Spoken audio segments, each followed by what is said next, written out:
Good morning, students. Welcome to the class. So we have completed geography first chapter, that is democracy, what and why, and now we are going to start question and answer. Cut the question number first. Now short answer type questions, cut question number 1, and now see the second question. Explain the major features of democracy. Okay, and the answer is, you have to write heading features of democracy, and then point wise you have to answer the question. First write features of democracy, then point number 1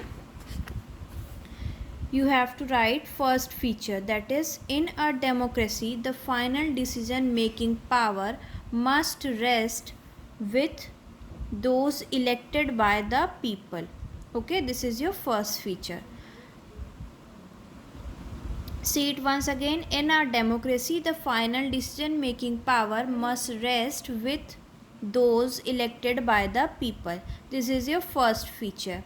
Now the second one.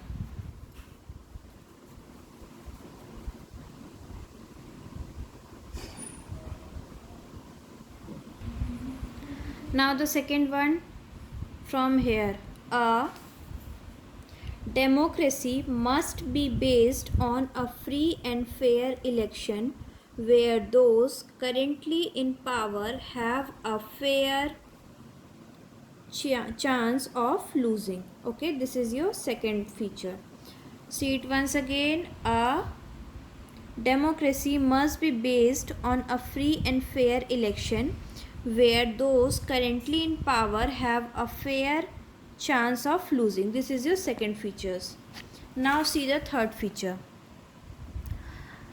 In a democracy, each adult citizen must have one vote and each vote must have one value. This is your third feature.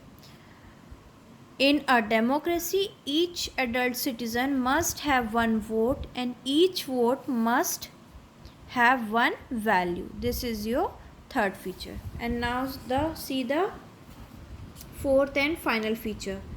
A democratic government rules within limits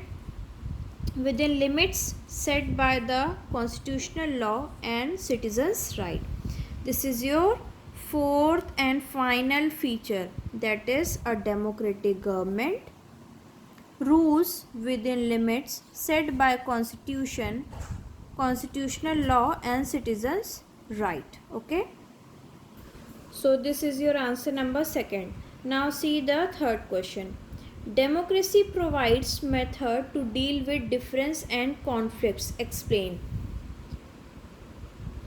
And your answer is,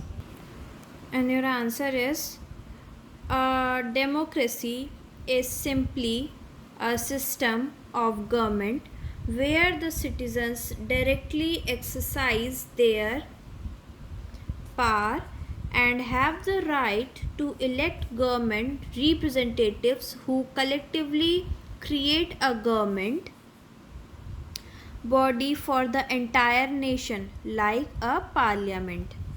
Another way to say the same thing is that it's a type of government that's ruled by citizen, or in other words, people who are members of a society. In a democratic government, people have certain basic rights that the government can't take away from them, and these rights are internationally recognized and guaranteed. Okay, then you have to mention the types of democracy.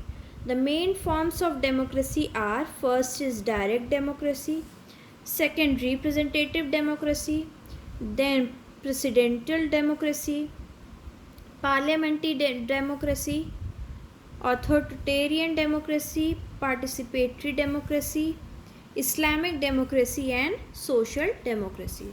You have to mention only the names of these types of democracy. So this is your answer number third. Now see the next question, that is question number 4. Democracy enhance the dignity of citizens. Explain. Democracy enhance the dignity of citizens. Explain. And the answer is, so your answer is, democracy is based on the principle of political equality, on recognizing that the poorest and the least educated has the same status as the rich and the educated. People are not subjects of a ruler, they are the rulers themselves. Even when they make mistakes, they are responsible for their conduct. So that democracy enhances the dignity of citizen. Okay, firstly you have to answer from this point to this, and then so democracy enhances the dignity of citizen. This is your answer number 4. So rest of the questions we will discuss in our tomorrow class.